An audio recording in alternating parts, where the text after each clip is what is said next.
আপনি যাই করেন আল্লাহ আপনাকে মাফ চাইলে মাফ করে দিব, এত সস্তা না। এরা তাদেরকে খুশি করে। কোরআনে আছে সূরা কিয়ামত। সূরা কিয়ামত শব্দের অর্থ পুনর্জন্মবাদ। এই পুনর্জন্মবাদকে মৌলবীরা সম্পূর্ণ অস্বীকার করে, জন্মান্তরবাদকে সম্পূর্ণ অস্বীকার করে। তাহলে জন্মান্তরবাদকে যদি অস্বীকার করে তাহলে সে তো অপকর্ম করবই, তার ভিতরে তো ডর থাকে না, কর্মে অপকর্মের ডর থাকে না। ওই যে এর ভিতরে ডর কি, আল্লাহ আপনি যাই করেন মাফ চাইবেন আল্লাহ মাফ করে দিব, সস্তা একটা কথা চালু করে দিছে, আল্লাহ সব মাফ করে দিব। আল্লাহ কি এইভাবে বলছে সব মাফ করে দিব? কখনো না। বান্দার হক নষ্ট করলে আল্লাহ মাফ করে না। সুন্নাতুল্লাহ লা তাবদীল, আল্লাহর আইনের পরিবর্তন হয় না। তুমি বান্দারে কষ্ট দিলে বান্দার কাছ থেকে ক্ষমা চাইতে হবে, আল্লাহর হক নষ্ট করলে আল্লাহর কাছে ক্ষমা চাইতে হবে। বান্দার হক নষ্ট করছো বান্দার কাছে ক্ষমা লও, আল্লাহর হক নষ্ট করছো আল্লাহর থেকে ক্ষমা লও। মানুষ আল্লাহর হকে যায় ঠেকবো না, মানুষ ঠেকবো বান্দার হকে যায়। 99% মানুষ জাহান্নামে যাইব বান্দার হকে নষ্ট কইরা, বান্দার হক নষ্ট করার কারণে। তো কাজেই এই যে আমাদের সমাজের মধ্যে ঢালাওভাবে বলা হয় যে আপনি যাই করেন আল্লাহ আপনাকে মাফ চাইলে মাফ করে দিব, এত সস্তা না। এরা তাদেরকে খুশি করে।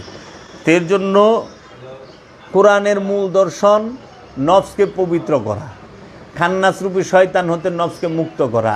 এই নফসকে পবিত্র তাজকিয়ার কথা এরা বলেই না। এরা ওই যে দাড়ি কতটুক হবে, পায়জামা টাকনুর উপরে পরবেন না নিচে পরবেন, হ্যাঁ কোনটা শরিয়া সম্মত সহি কোনটা ভেজাল, আচ্ছা দাড়ি লইয়া ঝগড়া, নিয়ত কই বানবেন, হাত কই বানবেন নামাজে হেডে লইয়া ঝগড়া, কি করবেন না হেডি লইয়া ঝগড়া। এগুলা তো মূল না। মূল হইল কি? আত্মপরিচয়, আত্মশুদ্ধি, আত্মবোধি। আল্লাহ কোরআনে তাগিদ দিছে হইল নফসকে চেনার জন্য, নফসকে পবিত্র করার জন্য। আল্লাহ বড় লোক ওর লেগা কোরআনে তাগিদ দেয় নাই, সম্পদ জমা করার তাগিদ আল্লাহ কোরআনে দান করেন নাই। আল্লাহ কোরআনে কোনো সম্পদ জমাকারী ধনী হওয়ার অহনে মৌলবীরাই কয় আল্লাহ উনাকে অনেক রহমত দিছেন, হ্যাঁ আল্লাহ উনাকে ধন সম্পদ অনেক দিয়েছেন, হ্যাঁ উনি একজন বড় লোকরে তেল মারে। আশ্চর্যের বিষয় আল্লাহ কোরআনে কইছে যে সম্পদ জমা করে হ্যাঁ জাহান্নামী, আর মোল্লায় কই বললে সে আল্লাহ উনাকে অনেক রহমত দিছেন, উনি অনেক সম্পদের মালিক। মাশাআল্লাহ, আল্লাহ কি ভাগ্যবান হইল। মোল্লা কোরআন মানলো। কোরআন বলতেছো তোমার যতটুকু প্রয়োজন তুমি ততটুকু রাখো, এর বেশি যা আছে সব দান করে দাও। কোরআনের শিক্ষা, রসুলের শিক্ষা। রসুল বলছেন যে তুমি যা খাইবা তোমার বাড়ির চাকর রোতাও খাওয়াইবা, তুমি যাহা পড়বা তোমার বাড়ির চাকর রোতাই পড়াইবা, তুমি যা যেখানে শুইবা তোমার বাড়ির চাকরে এভাবে এই যে যেরকম বিছানা ব্যবহার করবা এই রকম দিচ্ছে। ইসলাম সাম্যবাদের কথা বলছে, ইসলামে সাম্যবাদ আছে, ইসলাম মনুষ্যত্বের কথা বলছে, ইসলাম মানবতার কথা বলছে, ইসলাম মানুষে মানুষে ভেদাভেদের কথা বলে নাই, ইসলাম মানুষে মানুষে সৌহার্দ্যপূর্ণ ব্যবহারের কথা বলছে, মানুষে মানুষের মধ্যে ভেদাভেদ করতে নিষেধ করছে। আল্লাহর সৃষ্টি সবাই সমান, এবং ইসলাম বলছে জমা করা হারাম, দান করা সোয়াব, বিলি করা সোয়াব, জমা করা হারাম। জমা করলেই সেইখানে তোমার যা পাপের জন্ম। এর জন্য জমা করা নিষেধ করছে। এই যে মজুদকারীরা মজুদ করে কেন? মজুদ করে হইল কৃত্রিম অভাব ফালানের লেগা। কৃত্রিমভাবে অভাব ফালাইলে তারা দ্বিগুণ দামে মালটা বেচা পারে, অধিক সম্পদ জমা করানোর লেগে। এর লেগে আল্লাহ রসুল এটার মূলই কাইটা দিছে যে সম্পদ জমা করাই হারাম। তাই সম্পদ জমা করা যেখানে হারাম ওইখানে তো মজুদ করার প্রশ্নই আসে না। আর অহনে সমাজে এই ওয়াজই নাই, এই আলোচনাই নাই, কোরআন দর্শনের কথা বলাই হচ্ছে না, খালি বাইরের কথা কয়। আর যখনই কইবেন যে আল্লাহ আমাদের তো আর এমনভাবে আমি দোয়া করে দেবো আল্লাহ কবুল করবো, আপনি দোয়া করবেন আল্লাহ কবুল করব, এটি তো অহংকার, এটিও অহংকার। এর জন্য নিজের নফসকে পবিত্র করেন, আত্মশুদ্ধি লাভ করেন, দায়েমি সালাত করেন। দায়েমি সালাত ছাড়া কেহই আত্মশুদ্ধি করতে পারে নাই, দায়েমি সালাত ছাড়া কেউ পাপ থেকে বিরত থাকতে পারে নাই। দায়েমি সালাত ছাড়া কেহই খান্নাস রূপী শয়তান মুক্ত হইতে পারে নাই। দায়েমি সালাত ছাড়া কেহই রবের দরবারে দাঁড়াইতে পারে নাই। এর জন্য দায়েমি সালাত পাপ থেকে বিরত রাখে, আনুষ্ঠানিক সালাত পারে না। কারণ দায়েমি সালাত যে করে সে কখনো সুদ খাইতে পারে না। দায়েমি সালাত যে করে সে কখনো ঘুষ খাইতে পারে না। দায়েমি সালাত এই সুদ, ঘুষ, আত্মসাৎ, এই অন্যের হক নষ্ট করা, এই সমস্ত পাপ থেকে দায়েমি সালাত মুসল্লিকে সরায় রাখে।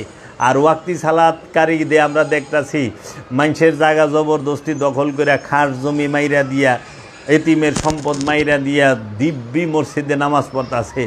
রাস্তায় আপনার ফলের দোকান থেকে, মুসির দোকান থেকে, চার দোকান থেকে, পানের দোকান থেকে, রিক্সাওয়ালার থেকে, অটোওয়ালার থেকে, সিএনজিওয়ালার থেকে, বাসওয়ালার থেকে চান্দা উঠাইয়া তাহারা কি এই টাকা পকেটে লইয়া যায় মসজিদে জুমার নামাজ জামাতের সাথে পড়তেছে, আর নিজের খুব বড় পরহেজগার মনে করতেছে, মুমিন মুসলমান মনে করতেছে। কোনো দিনও তাহলে যে নামাজটা পড়লো, নামাজ তো তারা বিরত রাখা পারলো না চাঁদাবাজির থেকে। চাঁদাবাজি করা তো হারাম, চাঁদাবাজি করা নিষেধ। একজনে মেহনত করে পরিশ্রম করে আর তুমি হুদাই হারে ফু দিয়ে টেকা টেকা না দিলে জোর জবরদস্তি মারপিট করো, এগুলা কুই। এখন চাঁদাবাজরা হয়ে গেছে গা আমাগো নেতা, চাঁদাবাজরা হয়ে গেছে আমাদের নেতা, আর ব্যবসায়ীরা হয়ে গেছে আমাগো ইমাম, ধর্ম ব্যবসায়ীরা।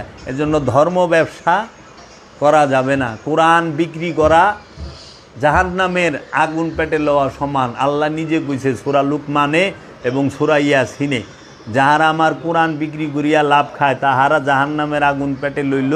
আর সূরা ইয়াসিনে কইছে তোমরা তাদেরকে অনুসরণ করো যাহারা তোমাদের কাছে কোনো বিনিময় আশা করে না, বিনিময় চায় না, তাদের অনুসরণ করো। তো অনুসরণ করতে হইব যে বিনিময় চায় না তারে।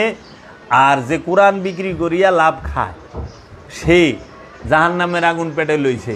অনেক মোল্লারা উল্টা কয় কোরআন সস্তা দামে বিক্রি করবার না করছে, অনেক চড়া মূল্যে। দেখেন দান্দাবাজে কয় কি। আচ্ছা, সাহাবায়ে কেরামরা দান্দাবাজের দলেরা, এই সাহাবায়ে কেরামরা কোন হানে চড়া মূল্যে কোরআন বিক্রি করছে? সাহাবায়ে কেরাম 3 দিনের ওয়াজ মাহফিল দিছে না? নবীর জমানায় 3 দিনের ওয়াজ মাহফিল আসিল না? এই মাহফিল চালু হয়েছে কবে? এই মাহফিল চালু হয়েছে সেই দিন থেকে। এই 3-4 দিনের মাহফিল চালু হয়েছে সেই দিন থেকে। এই দেওবন্দ মাদ্রাসার প্রতিষ্ঠিতর পরে এই ওহাবি চালু করছে, এইগুলা ওহাবিরা এই চালু করছে। ওলি আল্লাহর দরবারে ওরস হয়, ওলি আল্লাহর দরবারে তাহারা তাদের মুরিদকে দায়েমি সালাতের শিক্ষা দেয়। যারা ওলিয়ে কামেল, যে পীর মুরিদকে দায়েমি সালাতের শিক্ষা দিতে পারে না সে পীর নামের কলঙ্ক। যে পীর একটানা 2, 4, 5 বছর কি 10 বছর দায়েমি সালাত করে, মোরাকাবা মুশাহেদা করে নাই, ধ্যান সাধনা করে নাই, সে পীর হয় কেমনে? নমাজ 5 ওয়াক্ত পইরেই পীর সাহেব, সহিভাবে আরবি পইরা শিখাই পীর সাহেব, মাসলা মাসাইল জেনে পীর সাহেব। এর লেগে তো পীর সাহেব দোয়া কবুল করা পারে না। পীর সাহেবের ডাক আগের দিনের ওলি আল্লাহ গো মোজেজা শুনছি, কারামত শুনছি এবং তার সত্যতাও আছে। আর অহংকার দিনে যে পীর সাহেবরা আরে আরে পীর সাহেব আর মৌলবীগো তো কথাই নাই। আগে তো মৌলবী আসিলই না। মৌলবীর জন্ম হয়েছে ভারতবর্ষে 1900, সারা ভারতবর্ষে অখণ্ড ভারতে মৌলবীর জন্ম হয়েছে 1867 সালে, 68 সাল থেকে। 1868 পরে ভারতবর্ষে মৌলবীর জন্ম, মৌলবীগো জন্ম। এর আগে ভারতবর্ষে কোনো মৌলবী আসিল না, আসিল ওলিয়ে কামেল। আর ওই মৌলবীর জন্ম হওয়ার পরে আগের দিনে মাদ্রাসার থেকে বড় বড় কামেল আল্লাহর পড়ালেখা করে আল্লাহর অলি বাইরেইত। আর এখন অলি বাইরায় না, অহনে বাইরায় বাবা রে বাবা, খালি হাই হাই রে, খালি কুদে, খালি কুদে। দেখেন তো শান্তির কথা তাদের মধ্যে আসেনি, সাম্যের কথা তাদের মধ্যে আছে কি না? দেখুন তো তারা মানুষে মানুষে যে ভেদাভেদ সেইটা দূর করার কথা তাদের মুখে আছে কিনা? না, তারা শুধু উগ্রতার বিষ ছড়ায়, তারা শুধু সাম্প্রদায়িকতার বিষ ছড়ায়। না, সাম্প্রদায়িকতার বিষ না ছড়ায় মানবতার মহাবাণী ছড়ান, মানবতার বাণী বিলি করেন। মহানবী যে মানবতার বাণী বলছে সেই মানবতা বলেন। মহানবী মানবের যে মায়া করছে, দয়া করছে, সেই শিক্ষাটা বলেন। আল্লাহ মানুষদেরকে যে শিক্ষা দিয়েছেন, কারণ জাহান্নামে পাঠাই বলে আল্লাহ, কে পাপী নয় এটা নির্ণয় করবে আল্লাহ রব্বুল আলামিন, আল্লাহর রসুল। কে জাহান্নামী কে বেহেশতি এটাও নির্ণয় করবে আল্লাহ রব্বুল আলামিন। মানে মোল্লায় জাহান্নামে পাঠাইতেছে আমাগো, মোল্লায় আমাগো বেহেশতি বানাইতেছে, কিচ্ছু করার নাই। তো এর জন্য আমরা যেন কোরআন অনুসরণ করি। এখন আমরা কোরআন অনুসরণ করি না, এখন আমরা কোরআন রসুল অনুসরণ করি না। রসুল অনুসরণ করতে গেছে, আল্লাহ পাঠাইছে রসুল আর কোরআন। এখন রসুলও মানে না, কোরআনের দর্শনও মানে না। ওখানে মানে কি? মানে হইলো হুজুর আর হইলো হাদিস। হুজুর আর হাদিস, আমাকে হুজুরে কইছে এটা সহি হাদিস, হুজুরে কইছে। আল্লাহ কইছে আমার রসুল যা করতে বলে তাহা করো, আমার রসুলকে অনুসরণ করো। অনেক রসুলকে অনুসরণ না করে হুজুরের অনুসরণ। হুজুরে কইছে, কই পাইলেন? সহি হাদিসে আছে।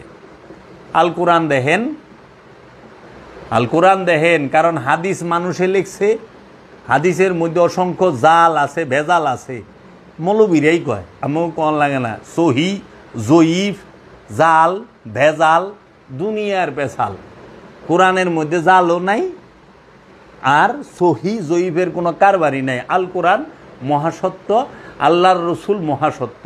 আল্লাহর রসুল মানবা, আল্লাহর রসুলের বাণী আল কোরআন মানবা। এর জন্য আল্লাহ যা পাঠাইছে সেইটাকে মানো। মানুষ যেটা তৈরি করছে সেইখানে গেলেই বিভ্রান্তি আসবে।